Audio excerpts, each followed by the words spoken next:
तो हेलो भाई यार, मैं श्रीवास्तव। राम राम, कैसे हो सारे? उम्मीद है सब बढ़िया होगे। सामने देख सकते हो मर्सिडीज GLS 450D के अंदर में बैठा हूँ, बाहर नहीं। आज एक बार फिर से शिवम भैया अपने साथ में है। पिछली बार थोड़ा सा गड़बड़ हो गया था मामला, तो इस बार अब मामला गड़बड़ नहीं होगा, इसकी मैं गारंटी लेता हूँ। पिछली बार थोड़ा गड़बड़ हो गया था। चलो, उस बीच में हुआ क्या, उस टाइम से लेके इस टाइम तक गाड़ी में हो गई PPF, चल भी गई और ज़्यादा। तो अब सबसे पहले बात करते हैं, बधाई हो, फिर से बधाई दे रहा हूँ, ठीक है। सेकंड टाइम हो गई बधाई। पिछली बार वाली बधाई आप लोग देख नहीं पाए, इस बार सेकंड टाइम वाली बधाई आप देख रहे हैं।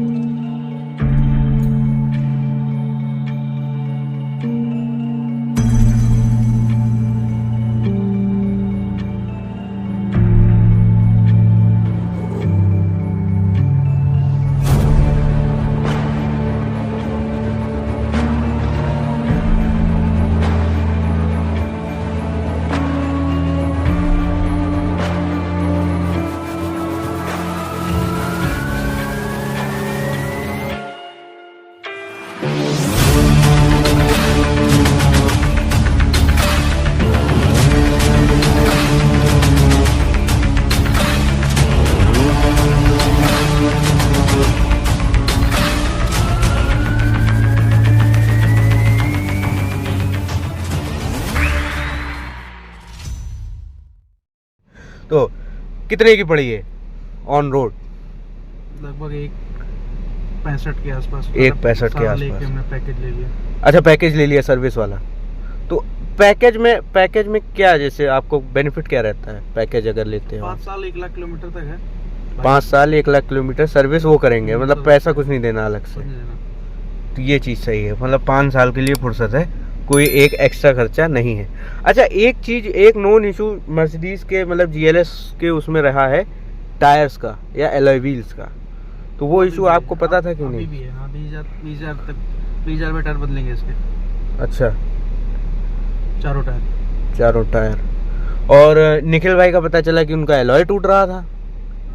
अलग अलग डिपेंड करता है चलाने पर, किस तरीके से चला। हाँ। ज्यादा कोई ऑफ रोडर यूज कर रहा है तो एलॉय पे आ ही जाएगा। ये बात सही है। इसके पहले आपके पास और कौन सी गाड़ी थी? मतलब एक तो फॉर्च्यूनर और एंडीवर है। एंडीवर, एक फॉर्च्यूनर है, हाँ। वोल्वो है XC40। Volvo XC40। तो वोल्वो XC40 से ये अब सीधा आप इस पे आ गए। बात करें जैसे इसके सेगमेंट में आती BMW X7 आ जाता है, थोड़ा सा कम प्राइस रेंज में, और आपकी डिफेंडर Q7 भी आ जाती है लगभग। उन पे आप ना जाके इस पे आप क्यों गए? सबसे बेटर लगी, सबसे बड़ी है साइज वाइज, सबसे बड़ी सेगमेंट में। और काफी चीजें थी, बिल्ड क्वालिटी बहुत अच्छी है इसकी। बाकी ठीक है, ये सब चीजें थी।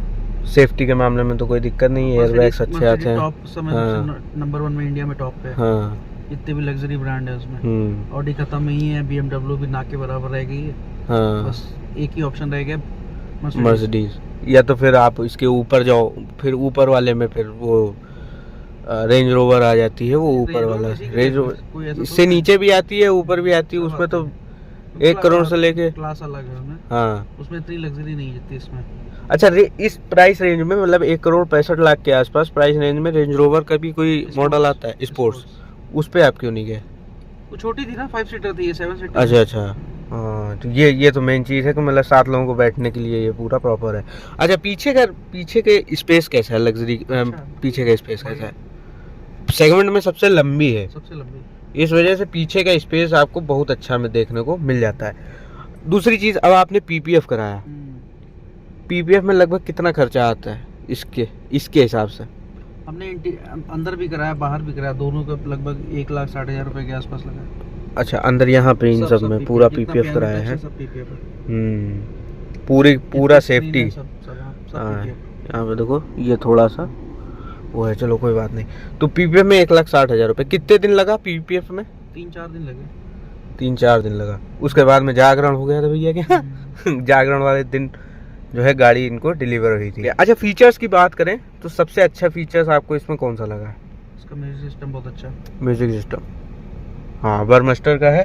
13 स्पीकर का पूरा सेटअप इसमें आपको मिल जाता है।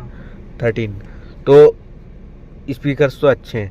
पावर फिगर्स की बात करें, सबसे ज़्यादा पावर फिगर्स इसी के हैं, चाहे टॉर्क और पावर दोनों इसमें ज़्यादा है, सबसे ज़्यादा है। तो मेन रीज़न ये भी था इसको लेने का कि पूरे ऑल ओवर में सबसे अच्छा, इंडिया का सबसे अच्छा इंजन डीजल में। ऑटोबायोग्राफी में रेंज रोवर का जो वो आती है सबसे, इसमें कम है, 700 न्यूटन का है, ये 750 का है। 750 है, 50 न्यूटन मीटर यहाँ भी ज़्यादा दे दिया है। अच्छा, टॉप स्पीड की बात करें, अभी तक लगभग कितनी ले गए आप? अभी तो मैंने इसको कहीं उस तरीके से चलाया नहीं, 100-120 ही चलाया। अभी मैं कहीं एक्सप्रेसवे पे जा नहीं पाया। काम फंस गया, नहीं तो जाना था, नीम करौली जाना था ना। जाएंगे। हाँ, तो इस चक्कर में थोड़ा सा काम डिले हो गए। कितनी चल गई है टोटल ये? 3000 कहाँ दिखाता है? 3000 चली होगी। यहाँ से देखते हैं, यहाँ कहीं दिखाएगा अंडरस्टैंड, ये बगल में जाए, यहाँ पे दिखाया ना कहो, यहाँ पे टोटल नहीं दिखा रहा। टोटल किधर है? 2000 समथिंग चली है। टोटल दिखाता नहीं, दिखाएगा तो कहीं उसका सेट करो। यहाँ से करें और लास्ट वाला यहाँ पे 2500 चली है। 2500 चली, तो 2500 चली, अभी कोई बहुत ज़्यादा नहीं चली है, लेकिन जो है। अच्छा, सर्विस इंटरवल क्या रहेगा इसका? 15,000 डायरेक्ट, बीच में कुछ नहीं कहीं जाना? बीच में एक 3 महीने पे वो एक जनरल चेकअप है, वो तो अलग। अच्छा, तो 1 घंटे के जनरल चेकअप, उसके अलावा बाकी कुछ नहीं? प्रॉपर सर्विस 2500 रुपये होगी। प्रॉपर सर्विस 2500 रुपये। तो एस्टिमेट कुछ देना नहीं, क्योंकि वो है नहीं, सब 5 साल के लिए फ्री है पूरा। तो लगभग रनिंग आपकी कितनी रहती है? पर डे चलते 150-200 किलोमीटर पर डे 150-200, तो मतलब महीने का मान लें 5-5.5-6,000 किलोमीटर चल जाती है। तो हर 2 महीने में इसकी वही 3 महीने पे सर्विस इसकी आएगी। अच्छा, फॉर्च्यूनर भी है, एंडीवर भी है। फॉर्च्यूनर की सर्विस कॉस्ट लगभग कितनी जाती है? वो कितनी किलोमीटर चली है फॉर्च्यूनर? 90,000 चल गई हमारी। 90,000 चल गई, तो लगभग कितनी सर्विस कॉस्टिंग आती है उसकी, मैक्स टू मैक्स? 30,000-35,000 आती है। अरे टोयोटा है तब भी? अभी हाँ, अब तो 90,000 में तो आएगी ना, 30-35,000। हाँ, और एंडीवर जो दोनों है? 50 प्लस आती है। एंडीवर 50 प्लस आती है, तो इस मामले में तो टोयोटा भी सस्ती है उस हिसाब से देखा जाए थोड़ा सा। हाँ, तो फॉर्च्यूनर आपके पास कौन सा वाला मॉडल है? मेरा 2018 का। 2018। और एंडीवर? 2021। एक 2018 दो। एक 2018 है, एक 2021 है। तो 2021 वाला वही 2.0 वाला 2.0 1080, और जो 2018 वाला है वो 3.2 है। नहीं, 2.2, वो भी 2200 वाला है। हाँ, 2.2। अच्छा, दोनों मतलब सेम ही इंजन है? सेम। ठीक है, तो उसकी मैक्सिमम सर्विस कॉस्ट 50,000। और एंडीवर में बात करें अगर, तो कंफर्ट वाइज और चलाने में एंडीवर, फॉर्च्यूनर नहीं? कोई कंपैरिजन नहीं है। ऐसा क्यों? कंपनी डिपेंड करता है ना। स्टेइंग फीडबैक के मामले में एंडीवर अच्छा है?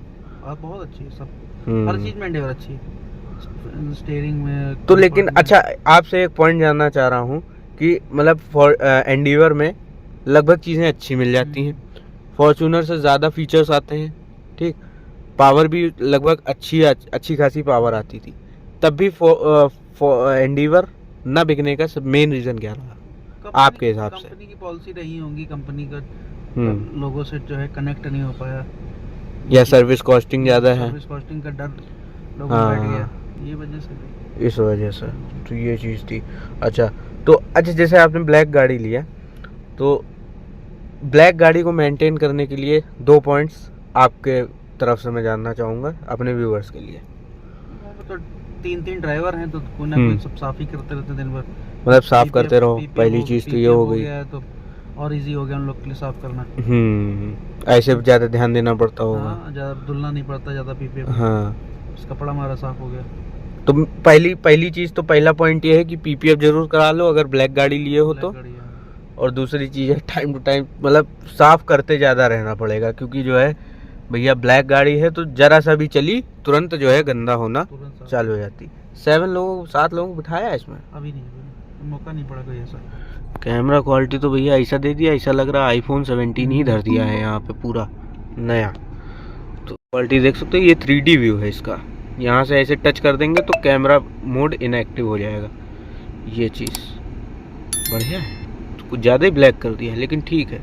अच्छा, बात करें इसका रिस्पॉन्स जो इंफोटेनमेंट का है कैसा है? बहुत अच्छा, बहुत बढ़िया। लैग वैग तो नहीं आता? ना, नेवर। कहाँ जाएगा? BMW X7 और डिफेंडर दोनों का प्राइस ब्रैकेट लगभग सेम सा है। नहीं, बहुत फर्क है। ये कहाँ 1.65 की डिफेंडर, कहाँ 1.15 की, 1.20 की, अगर हाँ उसकी देखते तो। और BMW X7 भी लगभग 35-40 के आसपास पड़ती है। 30 लाख रुपए का उसमें अंतर है, 50 लाख का उसमें अंतर है। कोई कंपैरिजन नहीं है ना, पावर का भी अंतर है बहुत काफी। हाँ, तो लोग डिफेंडर क्यों ले रहे हैं? बहुत ज्यादा है इधर। ऐसे तो फॉर्च्यूनर बहुत बिकती है। हाँ, और फॉर्च्यूनर से सीधा आदमी डिफेंडर पे शिफ्ट हो रहा है, क्योंकि 50-55 के आसपास फॉर्च्यूनर भी आ गई है, ठीक बात। तो सोचता है कि थोड़ा और बढ़ा के फिर लग्जरी सेगमेंट में चले जाएं। उतना डिफेंडर में उतना लग्जरी नहीं, पावर है। हाँ, रोड प्रेजेंस है बहुत अच्छा। रोड प्रेजेंस अच्छी है, बस रोड प्रेजेंस की वजह से ही बिक रही है। जो दिखता है वो बिकता है। हाँ। और जो चीज पॉलिटिशियन ले ले तो फिर उसकी तो अलग ही क्रेज बनता चला जाता है, तो ये चीज़ है। अच्छा, तो आउट ऑफ 10 अगर इस गाड़ी को रेट करना हो अभी इतना चलने के बावजूद, कितना रेट करेंगे? 10 आउट ऑफ 10। एक सवाल, अगर BMW X7 और इसमें आपको